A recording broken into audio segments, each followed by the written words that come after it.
પરમાર ગર્લ્સથી અજયસિંહ. તો તમને શું તકલીફ હતી? મારા અકસ્માત થયો હતો તે મને બહુ ભયંકર વાગ્યું હતું. બહુ ભયંકર એટલે ગેદી માર વધારે વાગ્યો હતો. મારથી ઊભું થવાની હાલત પણ નહોતી. હું પડી પથારી રહેતો હતો.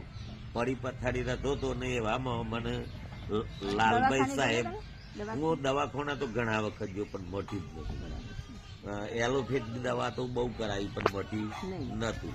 અને એવામાં મને લાલભાઈ મળી ગયા, લાલભાઈ સાહેબ, અને એમને મને આ રેનોટસ નોવા આપી. અને રેનોટસ નોવાથી મને એટલી બધી રિકવરી આવી ગઈ કે મને બધું જ મટી ગયું. મેં ઓલ લાકડું હાંકતો થઈ ગયો. હા, અર્ધ જોડીને હાંકતો થઈ ગયો. કોઈ આડઅસર કોઈ આડઅસર થતી નથી, કારણ કે આ ફૂડ સપ્લિમેન્ટ, આ કોઈ દવા નહીં. બરાબર છે. આ હું 5-6 ડબ્બી ખાઈ ગયું. 100 ડબ્બી ખાવાથી હું એકદમ અત્યારે ચાલતો થઈ ગયો અને કોઈ થાક બાક લાગતો નહીં. તંદુરસ્તીનો અનુભવ કરી શકો. હા, કરી શકો.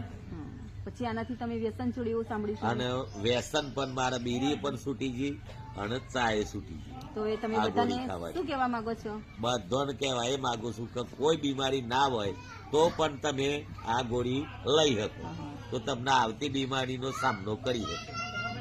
બરાબર? દવાખાનાના ચક્કર ના કાપવા. હા, ના કાપવા પડે, દવાખાને જવું ના પડે. રોકિંગ રેનોટસ.